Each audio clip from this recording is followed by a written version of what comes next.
क्या बात है राधिका, इतनी अर्जेंटली क्यों बुलाया? और फोन पर भी तुमने पूरी तरह से बात नहीं की। वो एनवेलप जिसके बारे में तुमने फोन पर बताया था, वो मधु को मिला? नहीं, मुझे मिला तुम्हारे फोन के 10 सेकंड पहले। Oh, it's great. No Amit, it's not great at all. इसलिए मैंने तुम्हें फोन पर भी कुछ नहीं कहा। खुद ही देखिए।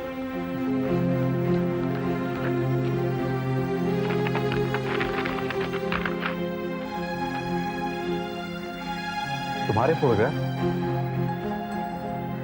नोट पढ़ो।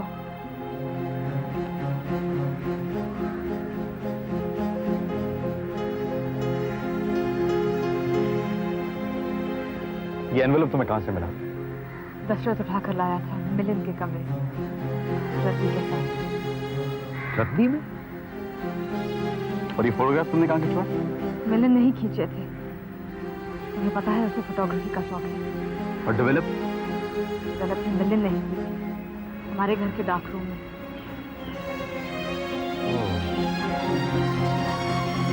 तो इसका मतलब ये हुआ कि नेगेटिव्स किसी तीसरे के पास नहीं गए। उसकी लिखावट पहचानती हो? तुम जानते हो मिलिंद आर्टिस्ट है, 10 तरह से लिखता है। इसका मतलब ये लिखावट उसकी भी हो सकती है। मैं नहीं जानती अमित, इसीलिए तो मैंने घर में किसी से कुछ नहीं कहा, ना मामा से ना मधु से, बस तुम्हारे पास चली आई।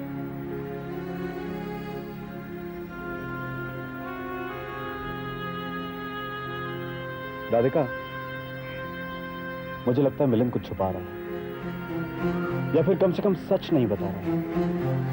और ऐसे बयान तभी दिए जाते हैं जब या तो जुर्म की जानकारी होती है या फिर वो खुद मुजरिम होता है। मुझे एक बार फिर मिलिंद से मिलना होगा। जुर्म के इस माहौल में मेरा दम घुटने लगा है। इतने सवाल पूछे जाते हैं कि इंसान को खुद पर शक होने लगता है।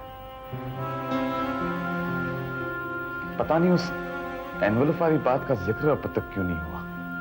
लेकिन अब तो तुमने अमित को बता दिया है ना? हाँ, और उसने कहा कि उस एनवेलप से मेरा बयान सच साबित हो सकता है और मैं छूट सकता हूं। मधु प्लीज, प्लीज वो एनवेलप ढूंढ दो, प्लीज। ऑफ कोर्स मिलिंद, मैं अभी घर जाकर उसे ढूंढ निकालूंगी। तुम्हें बिल्कुल याद नहीं है वो कहाँ रखा है?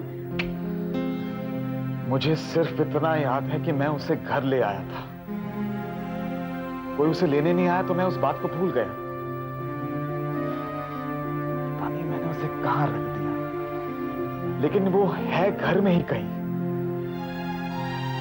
मधु, मधु प्लीज तुम उसे किसी तरह ढूंढ लो। Milind please, please don't worry, मिल जाएगा वो।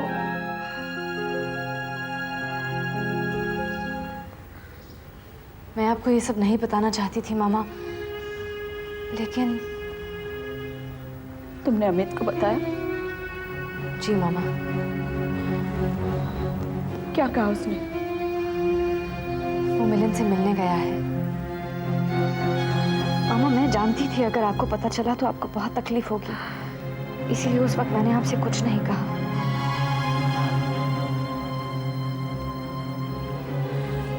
और अब? मामा मेरी समझ में नहीं आ रहा कि मैं ये सब दीदी को कैसे बताऊं। मधु को जब पता चल जाएगा तो? इसीलिए मामा, इसीलिए मामा प्लीज मुझे बताओ मैं क्या करूं। वो तो सारा घर छान रही है और जब तक मैं उसे नहीं बताऊंगी वो उस एनवेलप को ढूंढना बंद नहीं करेगी।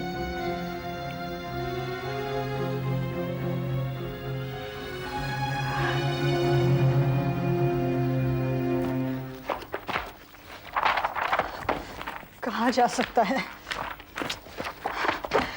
मिलिंद इतना लापरवाह नहीं है, यहाँ होना ही चाहिए। It has to be here.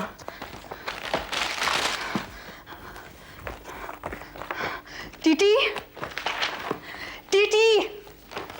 Yes mummy. तूने यहाँ से कोई एनवेलप उठाया था? नहीं। देखा तो होगा कोई एनवेलप। कितने सारे पेपर्स थे, यहाँ पे गए कहाँ वो? हाँ, वो तो दशरथ लेके गया।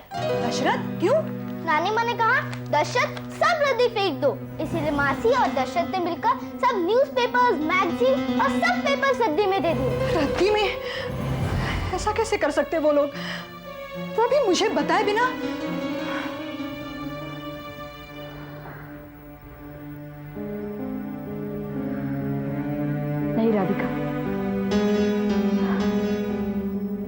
मधुलिका को बताना ही होगा। लेकिन मामा, मैं आप लोगों ने रद्दी निकाली, कम से कम मुझे बताया तो होता।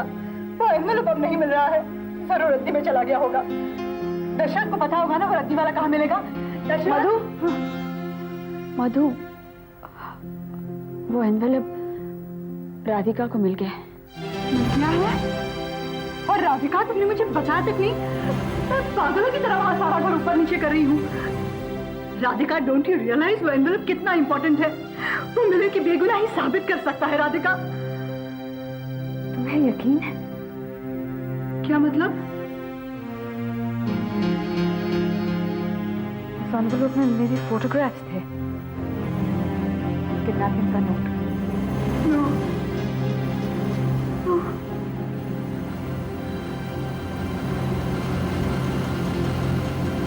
फिर भी तुम चाहते हो कि मैं तुम्हें निर्दोष मान लूं। देखो मिलन, मैं तुमसे आखिरी बार कह रहा हूं, चाहे तुम इसे इल्तिजा समझो या फिर चेतावनी। तुम्हें जो कुछ पता है प्लीज मुझे सब कुछ साफ साफ बताओ, वरना मैं तो क्या कोई भी दूसरा वकील भी तुम्हारे केस को छुएगा नहीं। प्लीज कुछ तो बोलो यार। मेरा यकीन करो अमित, मैं सच कह रहा हूं, प्लीज मेरा यकीन करो। मैं कैसे यकीन कर लूं मिलन, कैसे यकीन कर लूं?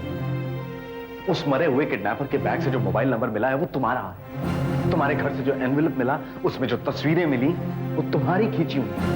और तो और तुमने उस एनवेलप की बात आज तक छुपा कर रखी सबसे। क्यों मिलन, क्यों?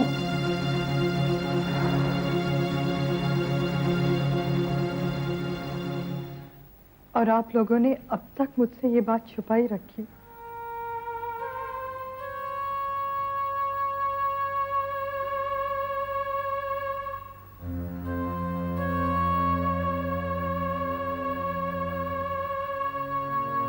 आप लोगों को मिलन पे शक हो रहा है?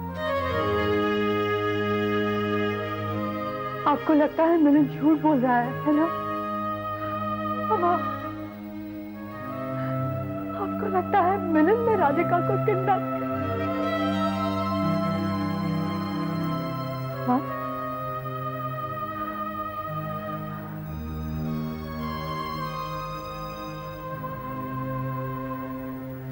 राधिका,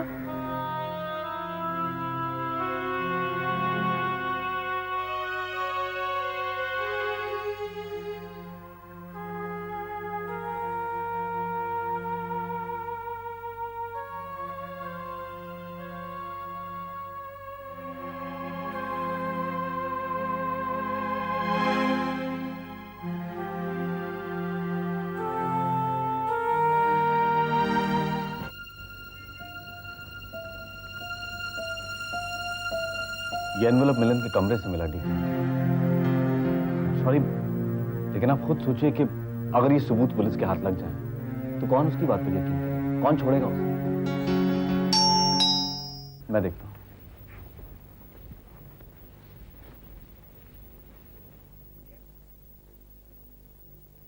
बाबूजी, बाबूजी,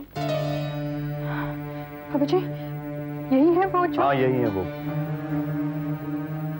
इस एनवेलप में जो मिला है मधु, वो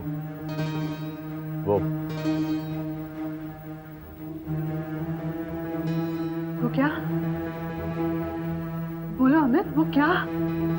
देखो मधु, वो सवाल उठाते हैं बेटा। ये एनवेलप अमित के पास कैसे आया? उन लोगों से अमित का क्या ताल्लुक है? बाबूजी, आप भी? राधिका मैं समझ सकती हूँ, आखिर जो बीती उस पर बीती है। कुछ हद तक ममा भी, पर अमित तो फिर भी वकील है, इसकी सोच ही ऐसी है। लेकिन आप बाबूजी, आप तो मिलन के पिता हैं, उसका अपना खून, और आप ही उस पर शक करने लगे हैं बाबूजी। नहीं बेटा, मैं तो सिर्फ वो सवाल पूछ रहा था जो बहुत ही जायज हैं। कोई सवाल जायज नहीं है, कोई सवाल जायज नहीं है बाबूजी। जो मिलन का अपना है, उससे प्यार करता है, उस पर भरोसा रखता है, उसके लिए सिर्फ एक ही सवाल जायज है, मिलन की बेगुनाही कैसे साबित की जाए। और कोई सवाल जायज नहीं है। मिलिन ने कहा कि एनवेलप है और वो मिला। मेरे लिए इतना ही काफी है उसे सच्चा साबित करने के लिए। वो एनवेलप कहां से मिला, क्यों मिला, उसमें क्या था, ये सारे सवाल मेरे लिए बेनामी और बेतुके हैं। अगर पूछा जाना चाहिए तो सिर्फ एक सवाल, उसे निर्दोष कैसे साबित किया जाए, उस बेकसूर को बेदाग कैसे रखा जाए, और तुम होके उस पर शक कर रही, मिलिंद पर। डिस्गस्टिंग। यह भद्दा ख्याल तुम्हारे जहन में आया कैसे? मेरे जहन में नहीं पापा, सबकी नजरों में मामा, राधिका, अमित और यहां तक कि बाबूजी भी। कहा किसी ने कुछ नहीं, लेकिन कहते तो इतनी तकलीफ नहीं होती जितनी चुप रहने पर। पापा, आज तक आप पर जो बीत रही थी उसे मैं समझ रही थी, आज महसूस कर रही हूं। मैं अब उस घर में नहीं रह पाऊंगी। तो तुम घर छोड़कर आई? हाँ पापा, आपके पास, क्योंकि मैं जानती हूँ सिर्फ आप ही हैं जो मिलिंद को समझ सकते हैं। पापा, मैं उन सबकी नजरों का सामना नहीं कर सकती। मधु, मधु, बच्चों जैसी बातें मत करो। देखो, इतना आसान नहीं है घर छोड़ना। तुमने कभी सोचा टीटी का क्या होगा?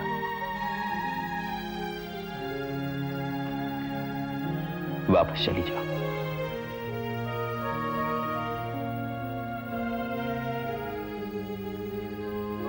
देखो मधु, तुम्हारे लिए तुम्हारे पापा के घर का दरवाजा हमेशा खुला रहा है और रहेगा, पर यूं नहीं।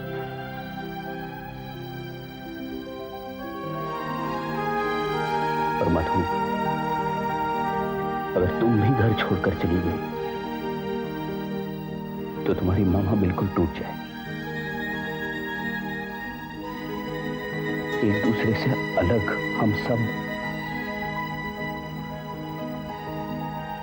मधु जुड़े रहना ही हकीकत भी है और जरूरत भी इस वक्त की।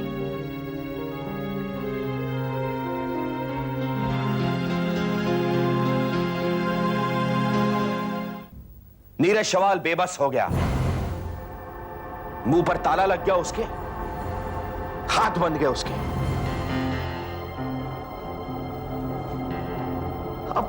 अब वो क्या बोली लगाएगा, क्या कीमत चुकाएगा?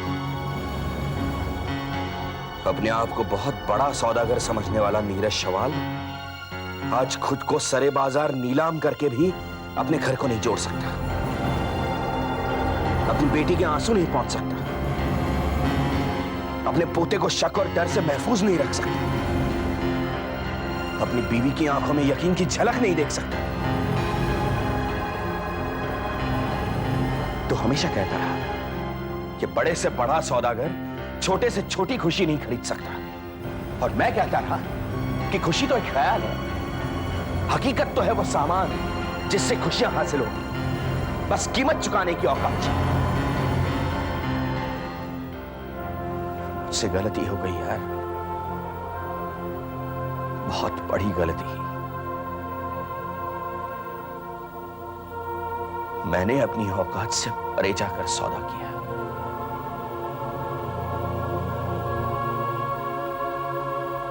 जो पाना चाहता था वो तो हासिल नहीं हुआ, और जो खोया वो बर्दाश्त से बाहर हो गया।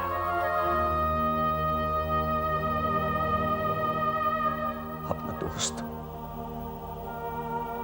अपना घर, अपना स्वर,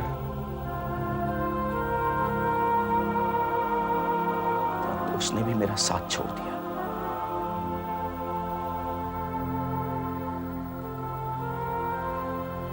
लालू, मेरा सीना फट जाएगा। कहां है तू लालू? तू बता मैं क्या करूं, मैं क्या करूं?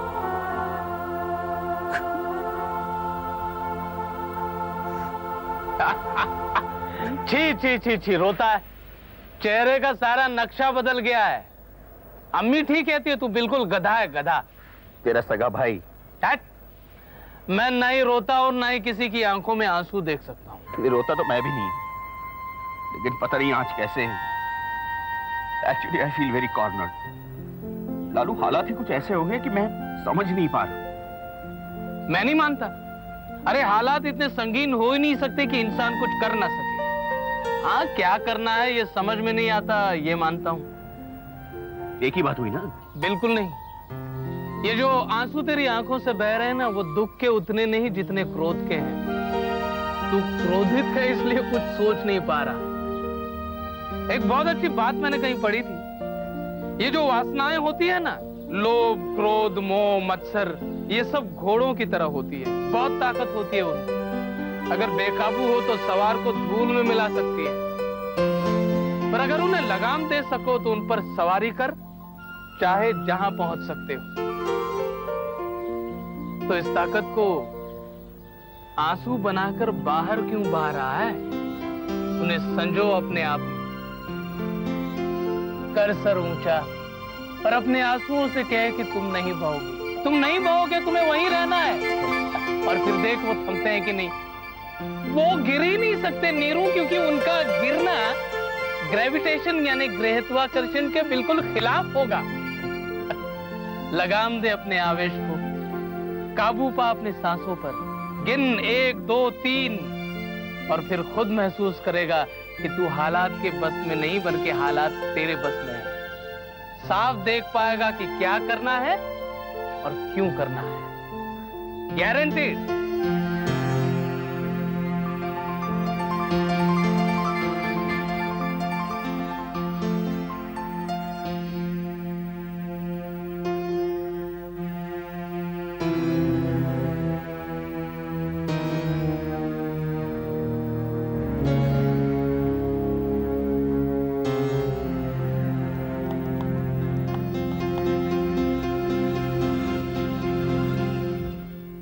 मेरे लिए काम करोगे? मैं? हाँ। आपको कोई गलतफहमी हुई है सर। मैं शायद उस रात जब मैं आपके घर के अंदर घुसा था, मैं कोई गुंडा मवाली नहीं हूं, ना ही कोई पुलिस वाला हूं। मैं तो बस जर्नलिस्ट हूं, बनना चाहता हूं बचपन से। अपने टेक्निकल क्वालिफिकेशंस के बावजूद 5 साल मांग कर आए हो अपने माँ बाप से। अगर जर्नलिज्म में अपना नाम नहीं बना पाए तो घर लौटकर नौकरी धंधा करो। ये सब आपको? मुझमें और मेरी जिंदगी में दिलचस्पी लेने वाले हर आदमी का बायोडेटा में हासिल किया। उनकी निजी जिंदगी से लेकर उनके टेलीफोन नंबर तक। क्या चाहते हैं आप?